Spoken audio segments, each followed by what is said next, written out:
Neemias, capítulo 5. Então se levantou grande clamor do povo e de suas mulheres contra os judeus, seus irmãos.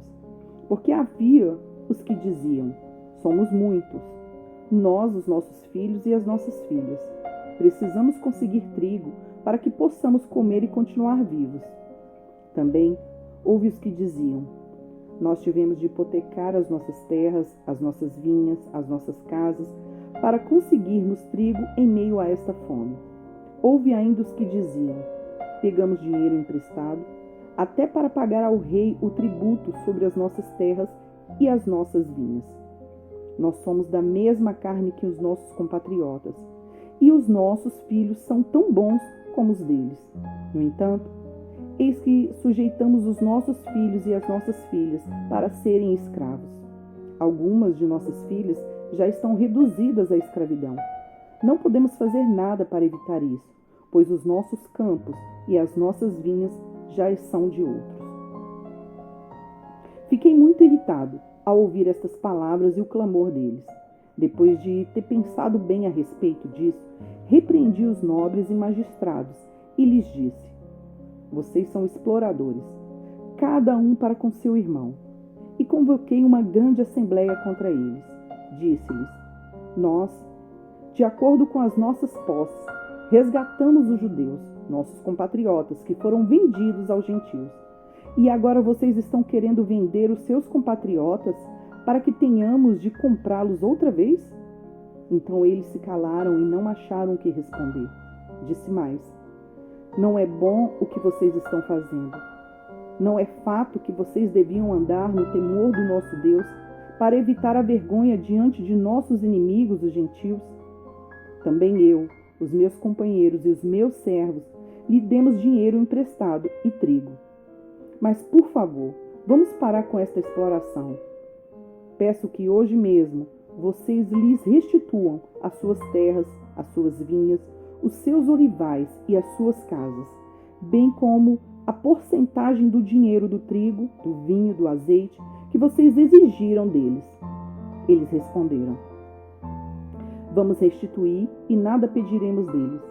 Faremos o que você está dizendo. Então chamei os sacerdotes e, na presença destes, fiz com que jurassem que fariam o que prometeram. Também sacudi o manto e disse: que Deus faça o mesmo, sacudindo para fora de sua casa e de seu trabalho todo aquele que não se cumprir esta promessa, que assim seja sacudido e despojado. E toda a congregação respondeu: amém. E louvaram ao Senhor, e o povo fez segundo a sua promessa. Também desde o dia em que fui nomeado governador na terra de Judá, desde o 20º ano até o 32º ano do reinado de Artaxerxes, 12 anos, nem eu, nem os meus companheiros comemos o pão que me cabia como governador. Mas os primeiros governadores que estiveram antes de mim oprimiram o povo e tomaram dele o pão e vinho, além de 40 moedas de prata. Até os seus servos dominavam sobre o povo. Eu, porém, não fiz assim, por causa do temor de Deus. Pelo contrário, também trabalhei na reconstrução da muralha, sem comprar nenhuma terra, e todos os meus servos se ajuntaram ali para a obra. Também hospedei 150 homens dos judeus e dos magistrados, além daqueles das nações vizinhas que vinham até nós. O que se preparava para cada dia era um boi e 6 ovelhas escolhidas. Também à minha custa eram preparadas aves, e de 10 em 10 dias muito vinho de todos os tipos. Nem por isso exigi pão devido ao governador, porque a servidão deste povo era grande. Lembra-te de mim para o meu bem, ó meu Deus, e de tudo que fiz por este povo. Neemias, capítulo 6. Quando Sambalate, Tobias, Gesem, o árabe, e o resto dos nossos inimigos ouviram que eu tinha reconstruído a muralha e que nela já não havia brecha nenhuma, ainda que até este tempo eu ainda não tivesse colocado os portões no seu lugar. Sambalate e Gesem mandaram dizer a mim: venha, vamos nos encontrar numa das aldeias do Vale de Ono. Na verdade, o que eles queriam era me fazer mal. Por isso, enviei-lhes mensageiros para dizer: estou fazendo uma grande obra e não posso descer até aí. Por que devo parar a obra para me encontrar com vocês? 4 vezes eles fizeram o mesmo pedido, mas eu lhes dei sempre a mesma resposta. Então Sambalate me enviou pela 5ª vez o seu servo, que trazia na mão uma carta aberta. Nela estava escrito o seguinte: entre os gentios se ouviu, e Gesem também está dizendo que você e os judeus estão querendo se rebelar e que por isso você está reconstruindo a muralha. Também, segundo se diz, você quer ser o rei deles e pôs alguns profetas para falarem a respeito de você em Jerusalém, dizendo: ele é o rei de Judá. Ora, isso certamente vai chegar aos ouvidos do rei. Portanto, vem agora e vamos em conjunto conversar a respeito disso. Mandei-lhes dizer: nada disso que você está dizendo aconteceu. Você está inventando tudo. O que todos eles queriam era nos amedrontar. Eles diziam: as mãos deles largaram a obra e ela não será concluída. Agora, pois, ó Deus, fortalece as minhas mãos. Quando fui à casa de Semaías, filho de Delaías, filho de Meetabel, que estava impedido de sair de casa, ele me disse: vamos nos encontrar na casa de Deus, dentro do templo. Vamos fechar as portas do templo, porque virão matar você. De noite, eles virão matar você. Porém eu disse: você acha que um homem como eu fugiria? Alguém como eu entraria no templo para salvar a vida? De maneira nenhuma entrarei. Então percebi que não era Deus quem o tinha enviado, mas que ele falou a tal profecia contra mim porque Tobias e Sambalate o haviam subornado. Para isto, o subornaram para me amedrontar e para que, fazendo isso, eu viesse a pecar, para que pudessem atacar a minha reputação e me afrontar. Lembra-te, meu Deus, de Tobias e de Sambalate, segundo as coisas que fizeram, e também da profetisa Noadia e dos outros profetas que quiseram me amedrontar. A reconstrução da muralha foi terminada aos 25 dias do mês de Elul, em 52 dias. Quando todos os nossos inimigos ouviram isso, todos os gentios à nossa volta temeram e decaíram muito no seu próprio conceito, porque reconheceram que foi por intervenção do nosso Deus que fizemos esta obra. Também, naqueles dias, alguns nobres de Judá escreveram muitas cartas a Tobias, e cartas de Tobias vinham para eles, pois muitos em Judá eram aliados dele, porque era genro de Secanias, filho de Ará, e o seu filho Joanã havia casado com a filha de Mesulão, filho de Berequias. Também falavam das suas boas ações na minha presença e levavam a ele as minhas palavras. Tobias escrevia cartas para me amedrontar. Neemias, capítulo 7. Depois de reconstruída a muralha e colocados os portões no seu lugar, estabelecidos os porteiros, os cantores e os levitas, eu nomeei Anani, meu irmão, e Ananias, comandante da fortaleza, para que cuidassem da segurança de Jerusalém. Ananias era um homem fiel e temente a Deus, mais do que muitos outros. E eu lhes disse: os portões de Jerusalém não devem ser abertos antes que o sol faça sentir o seu calor.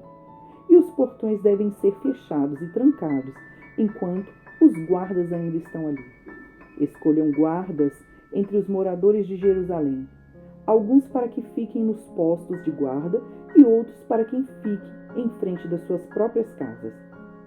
Salmos 99. Reina o Senhor, tremam os povos. Ele está entronizado acima dos querubins, abale-se a terra. O Senhor é grande em Sião e está exaltado acima de todos os povos. Celebrem eles o teu nome grande e tremendo, porque és santo. És Rei poderoso que ama a justiça. Tu estabeleces o direito, executas o juízo e a justiça em Jacó. Exaltem o Senhor, nosso Deus, e prostrem-se diante do estrado de seus pés. O Senhor é santo. Moisés e Arão entre os seus sacerdotes, e Samuel entre os que lhe invocam o nome, clamavam ao Senhor, e ele os ouvia. Falava-lhes na coluna de nuvem, eles guardavam os seus mandamentos e a lei que lhes tinha dado. Tu lhes respondeste, ó Senhor, nosso Deus, foste para eles Deus perdoador, ainda que os tenhas castigado por seus atos.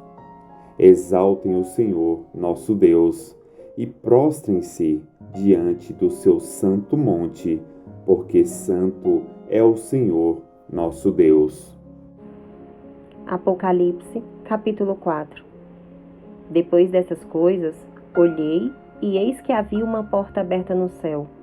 E a primeira voz que ouvi, que era como de trombeta a falar comigo, disse: Suba até aqui, e eu lhe mostrarei o que deve acontecer depois dessas coisas.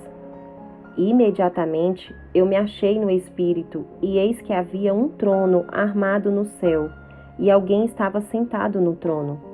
E esse que estava sentado era semelhante no aspecto à pedra de jaspe e ao sardônio, e ao redor do trono havia um arco-íris semelhante no aspecto à esmeralda. Ao redor do trono havia também 24 tronos, e neles estavam sentados 24 anciãos, vestidos de branco e com as coroas de ouro na cabeça.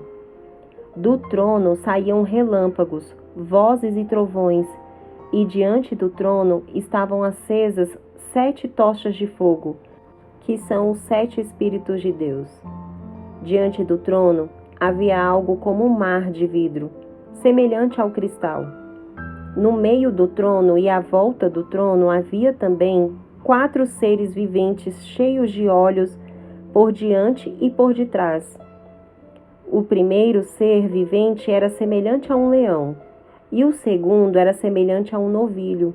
O terceiro tinha o rosto semelhante ao de ser humano, e o quarto ser vivente era semelhante à águia quando está voando. E os 4 seres viventes, tendo cada um deles respectivamente 6 asas, estavam cheios de olhos, ao redor e por dentro.